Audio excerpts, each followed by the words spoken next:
Assalamualaikum warahmatullahi wabarakatuh. Halo semuanya, perkenalkan kami dari kelompok 5 Dasar-Dasar Pemasaran akan mempresentasikan terkait materi tentang menciptakan ekuitas merek. Oke, sebelum kita ke materinya, alangkah baiknya kita perkenalan terlebih dahulu gak sih? Perkenalkan, nama saya Muhammad Alfa Ausap Suteja dengan NPM 124020231. Perkenalkan, nama saya Solikin. Nomor NPM saya adalah 1240 20284. Perkenalkan, nama saya David Muhammad Jiwani. Saya Arif Gunawan, NPM 124020287. Perkenalkan, nama saya Halimatus Sadia dengan nomor NPM 124020289. Perkenalkan, nama saya Ratu Cantika Rahayu, NPM 124020303. Oke nih teman-teman, perkenalannya udah, jadi kita lanjut ke sesi selanjutnya. Aku mau ngebacain dulu nih daftar isinya. Yang pertama tuh ada perkenalan atau nama anggota, tadi udah ya, kita udah kenalan. Yang kedua ada latar belakang, yang ketiga ada pembahasan, dan yang terakhir ada kesimpulan. Untuk latar belakang, membuat ekuitas merek tuh, apa sih ekuitas merek itu? Jadi inti merek yang berhasil adalah produk atau jasa yang hebat didukung oleh perencanaan yang seksama, sejumlah besar konsumen jangka panjang, dan pemasaran yang dirancang dan dijalankan secara kreatif. Merek yang kuat menghasilkan loyalitas konsumen yang tinggi. Oke, untuk pembahasan kita ada 6 pembahasan, yaitu ada apakah ekuitas merek itu, membangun ekuitas merek, mengukur ekuitas merek, mengelola ekuitas merek, merencanakan strategi penetapan merek, dan yang terakhir ada ekuitas pelanggan. Oke, kita langsung ke pembahasannya. Pada poin pertama yang akan saya bahas yaitu apa sih merek itu dan bagaimana agar penetapan merek bisa berhasil. Menurut American Marketing Association mendefinisikan merek sebagai nama, istilah, tanda, lambang, desain, atau kombinasi lainnya. Contohnya seperti Starbucks, Sony, Nike, dan masih banyak lagi. Tujuannya untuk mengidentifikasi barang atau jasa salah satu penjual atau sekelompok penjual dan mendiferensiasikan mereka dari para pesaing. Saat ini mereka memiliki peran yang sangat penting untuk meningkatkan hidup konsumen dan meningkatkan nilai keuangan. Lantas apa saja sih peran merek itu? Yang pertama, yaitu mengidentifikasi sumber atau pembuatan produk yang mana konsumen dapat mengevaluasi produk yang sama secara berbeda tergantung pada bagaimana pemerikan produk tersebut. Dan yang kedua, merek juga memiliki fungsi yang berharga bagi perusahaan, yaitu membantu mengatur catatan persediaan dan catatan akuntansi. Yang ketiga, menandakan kualitas sehingga pembeli yang puas akan mudah memilih produk itu kembali. Yang keempat, loyalitas merek, yaitu memberikan tingkat permintaan yang aman sehingga dapat diperkirakan perusahaan dan menciptakan penghalang yang untuk mempersulit perusahaan lain untuk memasuki pasar. Selanjutnya, lalu bagaimana sih agar penetapan merek bisa berhasil? Penetapan merek atau branding yaitu tentang menciptakan perbedaan antar produk yang mana pemasar harus mengajarkan tentang siapa produk itu kepada konsumen dengan memberikan elemen merek lain untuk mengidentifikasi produk. Dan agar penetapan merek bisa berhasil dan nilai merek dapat tercipta, konsumen harus diyakinkan bahwa ada perbedaan yang berarti di antara merek dalam kategori produk atau jasa. Jelaskan mengenai membangun ekuitas merek. Pemasar membangun ekuitas merek dengan menciptakan struktur pengetahuan merek yang tepat untuk konsumen yang tepat. Proses ini bergantung pada semua kontak yang berhubungan dengan merek-merek, baik dilakukan oleh pemasar maupun bukan. Meskipun demikian, dari perspektif manajemen pemasar, ada 3 kumpulan utama penggerak ekuitas merek.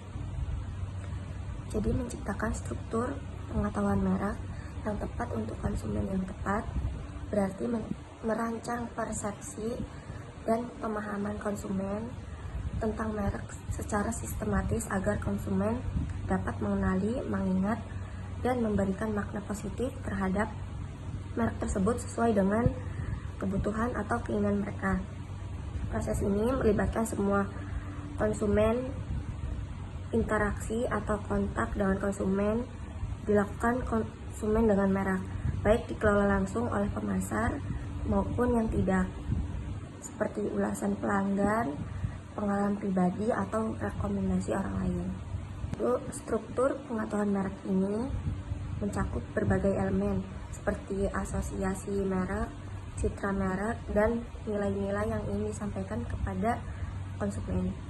Proses ini juga memanfaatkan strategi komunikasi yang konsisten berbagai titik kontak dan konsumen seperti iklan, media sosial, produk itu sendiri, hingga layanan pelanggan.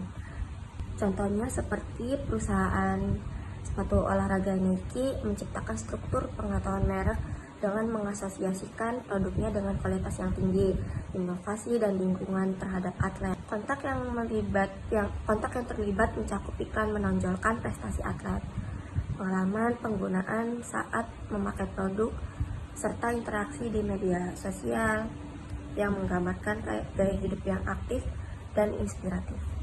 Lalu ada 3 kumpulan utama penggerak ekuitas merek, yaitu yang pertama, pilihan awal untuk elemen atau identitas merek yang membentuk nama merek, URL, logo, lambang, karakter juru bicara, slogan lagu, kemasan, papan iklan. Lalu yang kedua ada produk dan jasa, serta semua kegiatan pemasar dan program pemasar pendukung yang menyertainya. Label list keyboardnya yang paling tepat tumbuh adalah UC Couture dengan busana dan aksesoris olahraganya yang keren dan kontemporer dan mempunyai daya tarik gaya hidup yang kuat untuk wanita. Lalu yang ketiga ada asosiasi lain yang diberikan secara tidak langsung ke merek yang menghubungkan merek tersebut dengan beberapa entitas lain seperti orang, tempat, atau barang.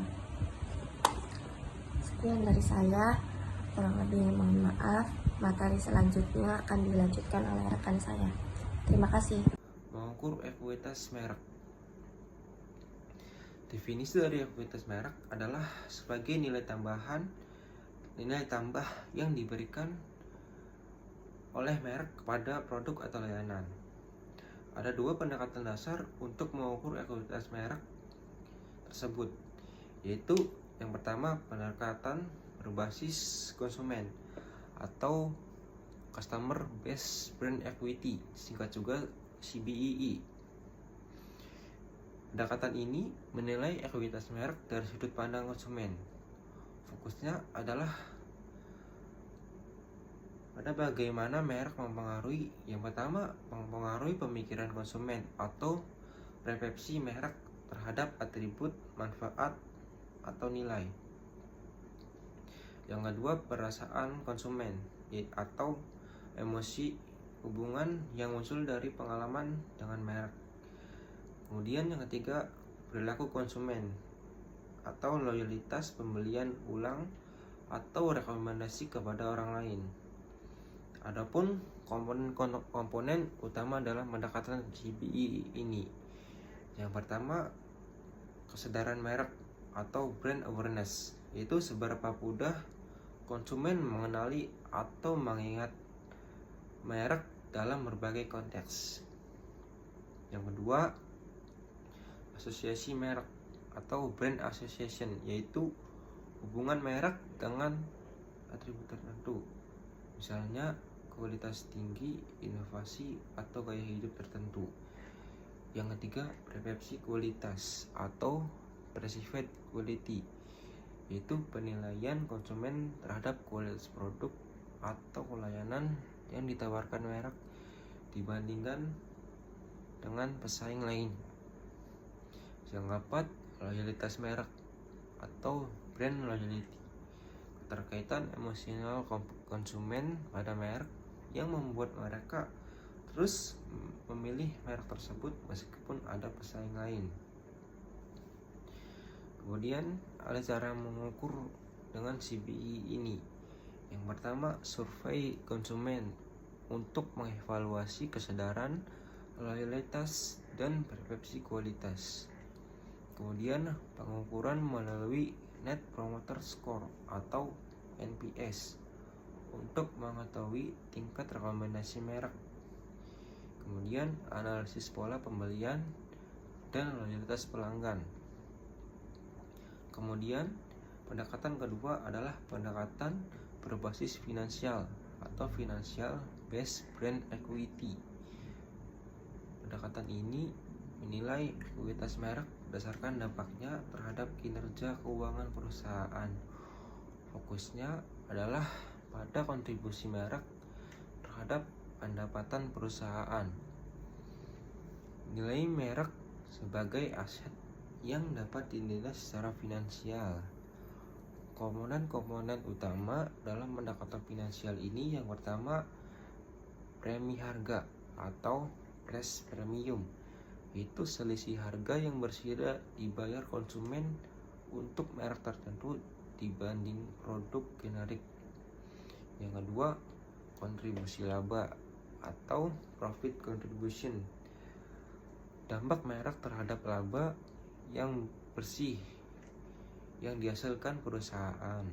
Yang ketiga penilaian merek atau brand valuation, menggunakan metode seperti cash diskonto atau discounted cash flow DCF untuk menghitung nilai merek sebagai aset.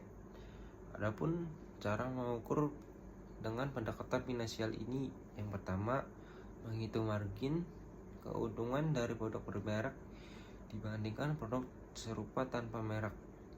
Yang kedua membandingkan pasar produk bermerek dengan pesaingnya. Kemudian yang ketiga nilai merek dalam transaksi bisnis, misalnya posisi merek terkenal.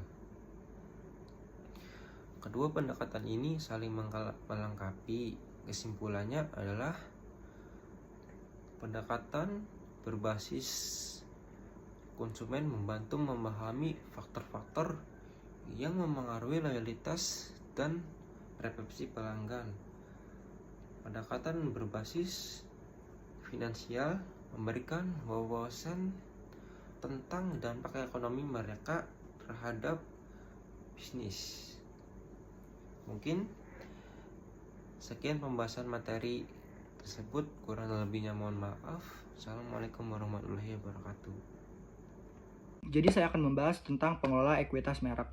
Gimana sih cara pengelolaan ekuitas merek? Yaitu pengelolaan merek yang efektif membutuhkan tindakan. Apa itu tindakannya? Yaitu tindakan pemasaran jangka panjang. Karena respon pelanggan terhadap aktivitas pemasaran tuh tergantung pada apa yang mereka ketahui tentang sebuah merek. Contohnya kan ada beberapa merek nih. Contoh ya, merek Indomie. Kan si pelanggan tuh cuman taunya Indomie tuh ngejualin mie aja. Kan nggak tahu lagi nih Indomie tuh ngejual apa lagi sih selain mie ya. Itu ya contohnya. Oke, ada juga tindakan pemasaran jangka pendek. Apa sih itu tindakan pemasaran jangka pendek? Jadi tindakan pemasaran jangka pendek itu dengan mengubah pengetahuan merek. Tahu nggak apa itu mengubah pengetahuan merek? Jadi mengubah pengetahuan merek itu contohnya ya, nih mie Indomie. Kan itu mereknya juga udah pasti Indomie ya, tapi kamu bilangin cuman mie goreng. Itu salah satu pengubah pengetahuan merek. Jadi kita gak tahu merek, kita cuman tahu bahwa ya ini tuh mie. Itu contohnya ya. Juga itu sangat mempengaruhi peningkatan atau penurunan kesuksesan jangka panjang tindakan pemasaran di masa depan.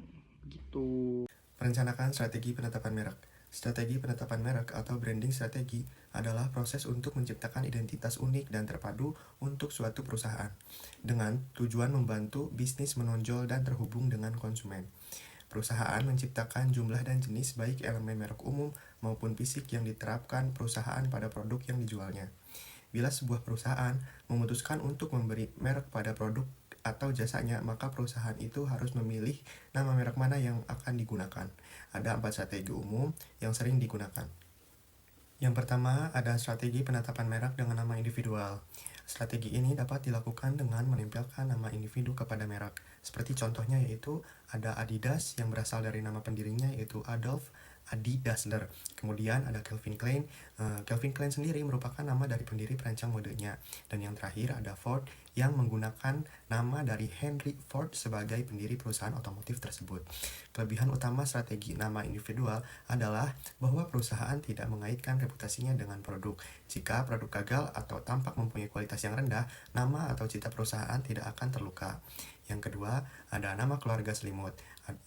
Nama keluarga selimut adalah merek yang menekankan identitas, nilai-nilai, dan warisan keluarga sebagai bagian dari identitas perusahaan.